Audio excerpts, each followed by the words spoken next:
মাঝে আল্লাহ রাখছে 50 নম্বর, তাকওয়ার মাঝে আল্লাহ রাখছেন 50 নম্বর, ঈমান 50 নম্বর, তাকওয়ার মধ্যে 50 নম্বর।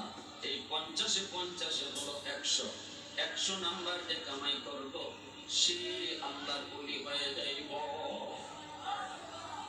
নাম্বার কত লাগবে? কত লাগবে?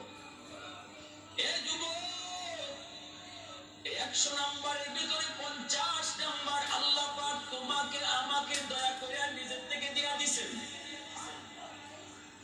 কারণ মুসলমানের ঘরে জন্ম দিয়া, মুমিনের ঘরে আল্লাহ পাক তোমাকে আমাকে জন্ম দিয়া 50 নাম্বার দিয়ে দিবেন নিজের থেকে। আল্লাহ পাক কইতেছেন, বাবু তুমি তো আবদার করো নাই মুসলমানের ঘরে জন্ম নেওয়ার, তুমি তো আমার কাছে কোনো দরখাস্ত করো নাই মুসলমানের ঘরে জন্ম নেওয়ার, কিন্তু আমি আল্লাহ তোমাকে দয়া করে মুসলমানের ঘরে জন্ম দিয়েছি, ইমানদারের ঘরে তোমাকে জন্ম দিয়েছি।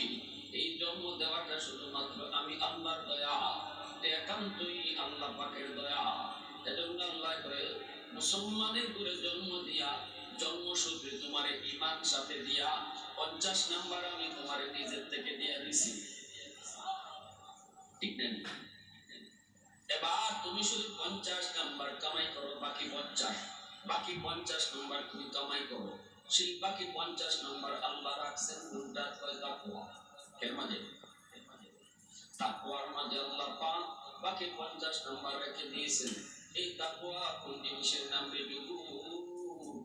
তাকওয়ার বাংলা অর্থ হলো আল্লাহর ভয়, তাকওয়ার বাংলা অর্থ হলো খোদাভীতি, তাকওয়ার বাংলা অর্থ হলো যে মানুষটা আল্লাহর ভয়ে নিজের গুনাহ থেকে বাঁচায়, ছোট বড় সব ধরনের গুনাহ থেকে নিজের বাঁচায়। যদি